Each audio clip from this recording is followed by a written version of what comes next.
I know you did some lives you were doing at the time, right? Yeah. And you said obviously you felt like some of the bloggers were, maybe some of the bloggers weren't so genuine.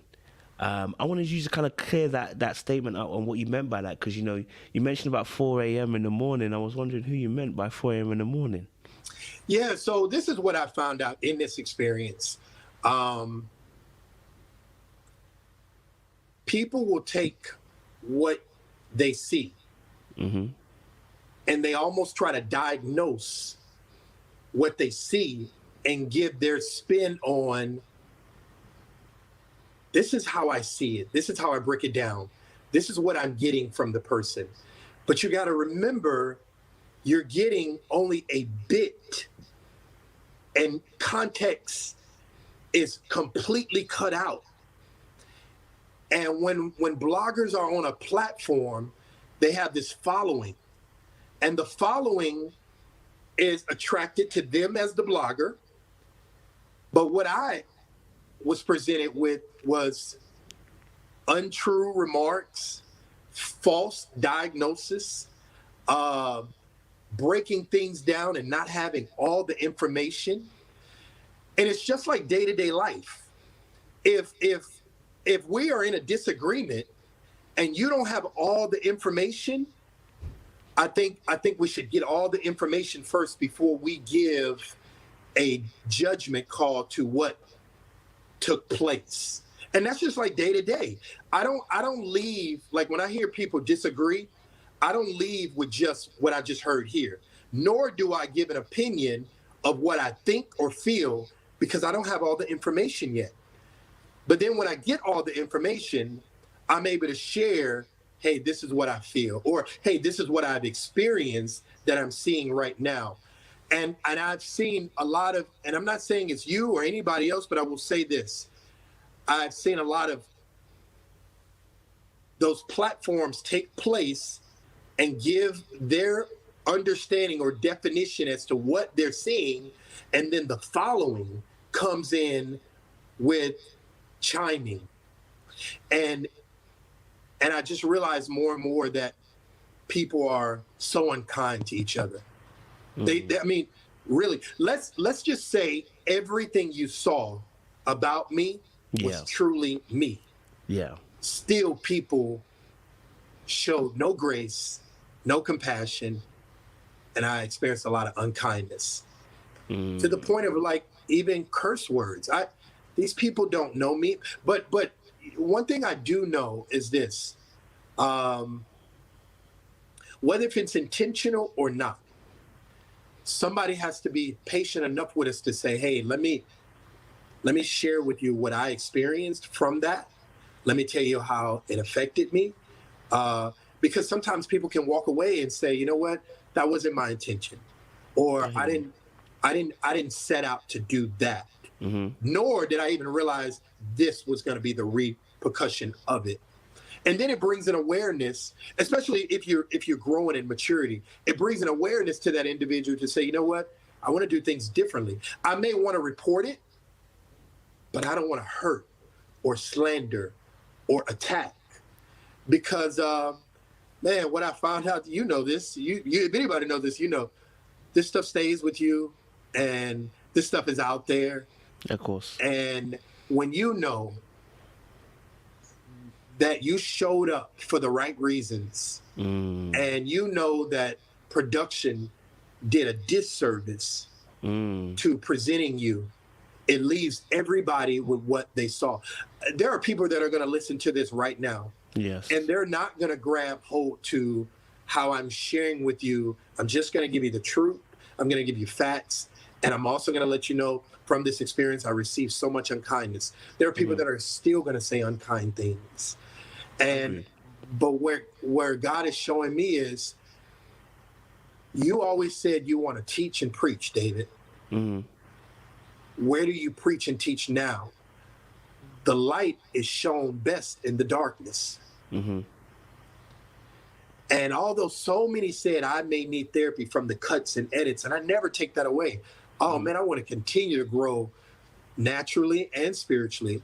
I want to continue to read. I want to continue to sit down with somebody. Maybe they can break things down in my life. I don't take away those things. I want to continue to grow as a father, as a man, as a spiritual leader. And it takes humility to sit down. I have mentors. I have a very loving father that he gonna give it to me straight all the time. I agree. Mm-hmm. But when we say certain things, are we saying it out of a place of, hey, I'm saying it because I'm rooting for you to get a connection with deliverance or therapy because I want you to be better? Or I'm saying it because, you know what? This is straight out of negativity. This is out of my heart. I did not like you on the show. Okay, so let's be specific. Who is the 4 a.m. person you're mentioning? You know me, I like to be honest. I'll do this, man. I had to. Somebody brought it to me first initially. Of course. That you were saying things. Of course. But I will tell you this: I don't subscribe to the negativity. Like, for example, I don't know who's saying it. I'm gonna come back to you on this because this is important. I don't go looking for the negative stuff. I don't go to vloggers. I don't go to their pages because I don't want those things to stick to me. So somebody brought it to me and they said, hey, man, this is something that's being said. I remember somebody even said to me, David, do you hear all of this stuff that's being said about you? And I said, no. They were like, man, you are unbothered, huh? Well, I'm unbothered because I don't go seek this stuff out. I know the truth. I know everything that production did to discredit, to take away, to devalue my person, who I really was and what I was trying to accomplish. So it was brought to me from a friend that took me to your page and said, this is what this person is saying. And then it took me to my ex-wife's podcast. Yeah, you're there. Oh. Okay, you're good. Yeah, okay. Okay, you're good. Right. Sorry about that. That's right. You're good. So it took me to that podcast. Believe it or not, that podcast maybe wouldn't have had little to no hits, but that all stemmed from a conversation that I had with Stacy on the show that they cut up so bad.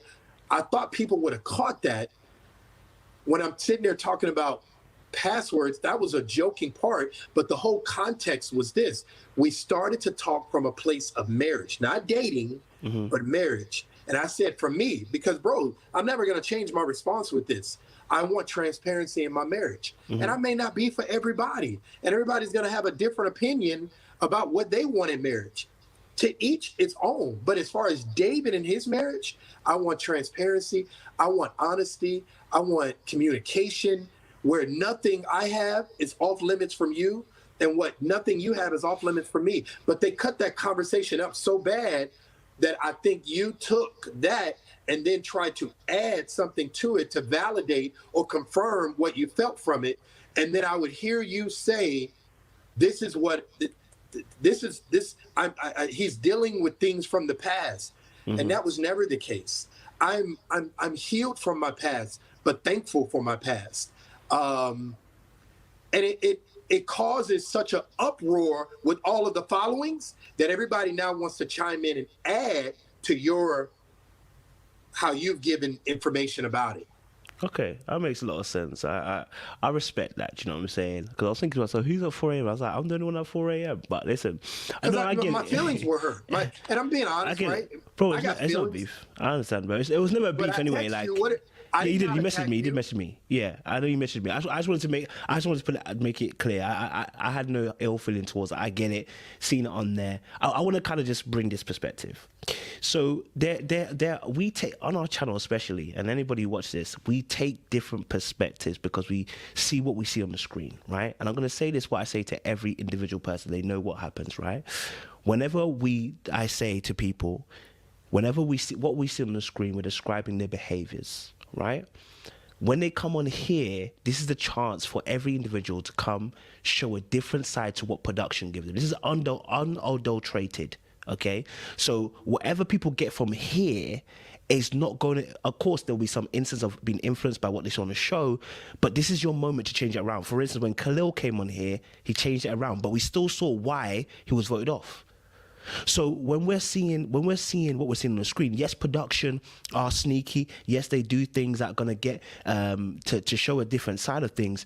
But there were several instances where we felt as an audience, you did show some aspects. The password, okay, might be a thing. Okay, your podcast might be another thing. How you even interact with Liz, which we'll get onto as well. How you interact with Liz with the Clarence situation, and then with Liz solo with the self-elimination. When you bring it all together, I don't think we were that far off. No, let me tell you why.